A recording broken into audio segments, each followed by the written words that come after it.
आपको तो इस बात पर भी एतराज था पिछली दफा के साहब, औरतों को 72 मर्द क्यों नहीं?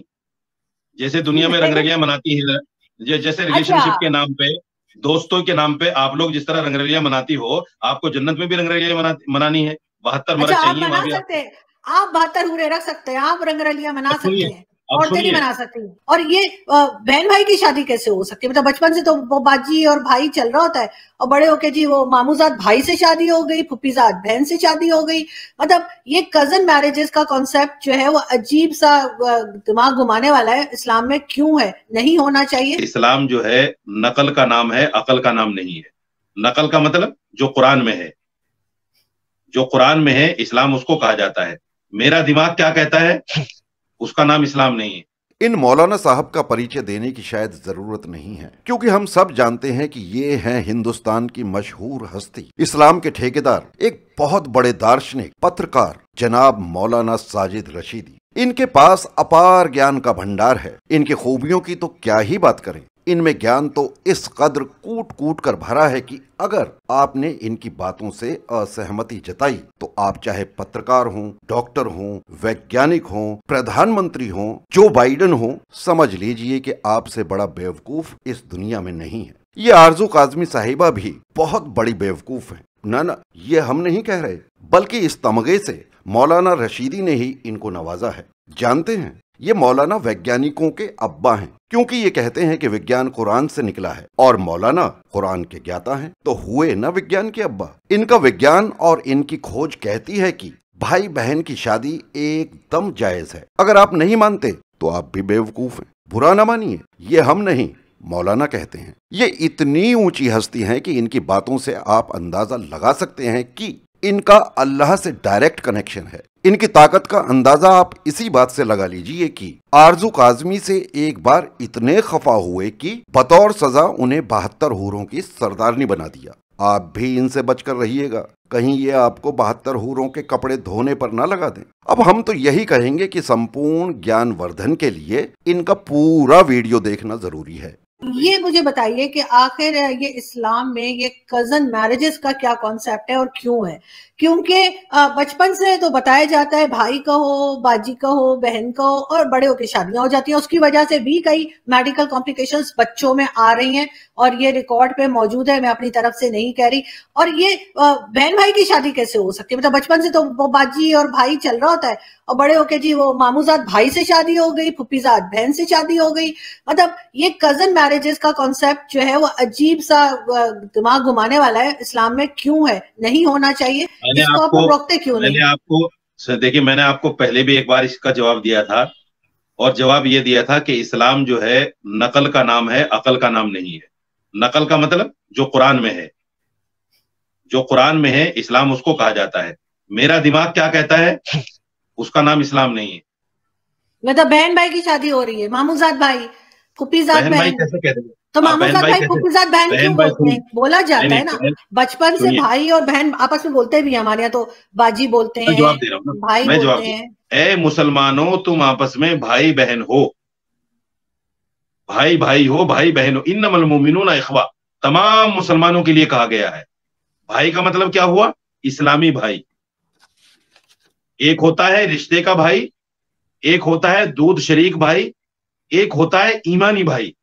इन भाइयों में आप फर्क महसूस कीजिए। जो रजाई भाई है, रजाई भाई का मतलब जिसने उसकी माँ का दूध पिया है उसको बोलते हैं रजाई भाई। तो रजाई भाई से तो शादी नहीं हो सकती। लेकिन रिश्ते का जो भाई है वो ऐसा भाई है जैसे ईमानी भाई। लेकिन मैं फिर कहता हूं कि शरीयत जो है, दीन जो है, वो अकल का नाम नहीं है, नकल का नाम है। अल्लाह जो कह दे उसका नाम शरीयत है। अल्लाह ने उस वक्त हुक्म दिया कि आज जो लड़की पैदा होगी, कल जो लड़का पैदा होगा, उसके साथ उसकी शादी कर दो। हाँ, तो मैं ये कहना चाहता हूं कि शरीयत जो है अल्लाह के हुक्म का नाम है। अल्लाह अगर ये कह दे कि नमाज पढ़ना दीन है, तो नमाज का पढ़ना दीन है। और अगर अल्लाह ये कह दे कि सूरज निकलने के वक्त नमाज नहीं पढ़ना, सूरज छिपने के वक्त नमाज नहीं पढ़ना, तो उस वक्त नमाज का न पढ़ना दीन है। ये जो सवालात आप लोग घुसाते हैं कि अकल नहीं मानती इस बात को, ये समझ में नहीं आती ये बात।